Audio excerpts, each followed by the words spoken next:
Welcome back to this channel. So today we are going to learn about the shortcut trick to convert a non-terminating recurring decimal in the fraction form of p by q. We will learn this in such a way that you will be able to solve such questions in mere 10 seconds. So let's start by understanding how to solve these questions. So to convert the non-terminating recurring decimal number to fraction form of p by q, we have to remember two rules. That is, the rule number one is for numerator, what we have to do is we have to write the number in such a form that we have to write all the digits and then subtract the non-recurring digits.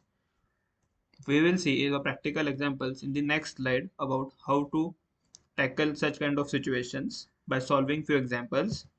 And the rule for denominator is that is nines for each of the recurring digit. Therefore, for example, in the decimal number, if there are two recurring digits, then there will be two nines in the denominator and zeros for each of the non-recurring digit. So, if there is one non-recurring digit, therefore in the denominator there will be one zero. And how we have to arrange the numbers, we will see it in the next slide. But we have to remember these two rules. This is quite easy. You have to just remember it and then you will be able to solve the questions in 10 seconds. So we will see two cases of pure recurring decimals and pure non-recurring decimals. That is that pure non-recurring decimals. What is pure recurring decimals? So in this case, there is zero point 0.4, which is there is only one number, that is 4, and it is recurring. Therefore, like it will be 0.4444. So there you have only one recurring decimal. Therefore, as per the rule, what we have to do is we have to write all the digits. So here we have written 4, all the digits after the decimal point. Okay. So here there is only one digit 4. They have to subtract the non-recurring digit. So in this case there is no non-recurring digit after decimal. Therefore 4 minus there is nothing. Therefore it is 4 divided by what we have to divide. The rule says for denominator there must be 9 for each of the recurring digit. So in this case there is one recurring digit. Therefore there will be only one 9. So the answer is 4 by 9. In the second example, we have 0.543. Now in this case, you can see all the three digits are recurring. Therefore, as per the rule, we will write all the digits in the denominator. There is nothing to subtract since there is no non-recurring digit. And we will be dividing by how many nines? So in this case, you will be dividing it by 3 nines. Why? Because the rule says number of nines must be equal to number of recurring digits. And in this case, all the digits are recurring. In the third case, this number is 0.3123.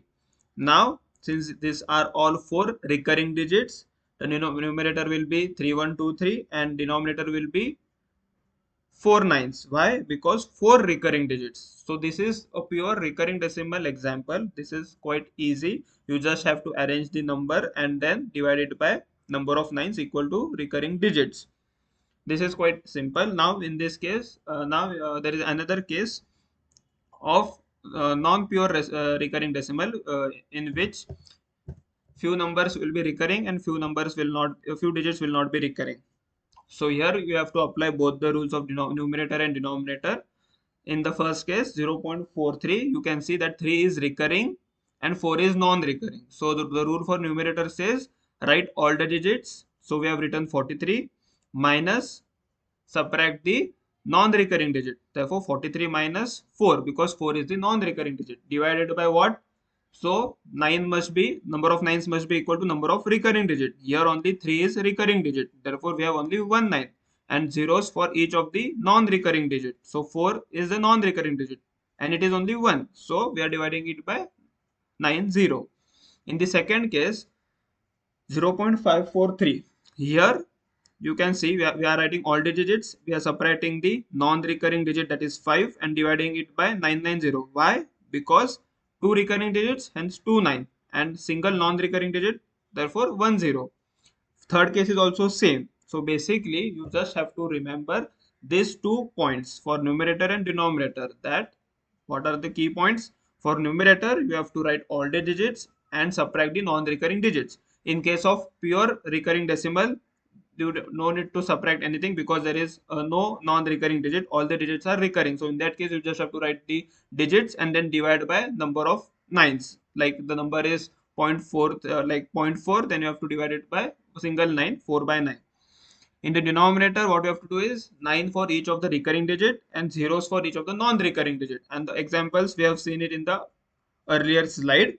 So you just have to remember these 2 points, and then you will be able to solve the question in mere 10 seconds, which will help you to gain good marks in examination. If you like this video, follow this channel in order to get good knowledge about quantitative aptitude and solve the questions correctly, accurately, and in less time. Thank you.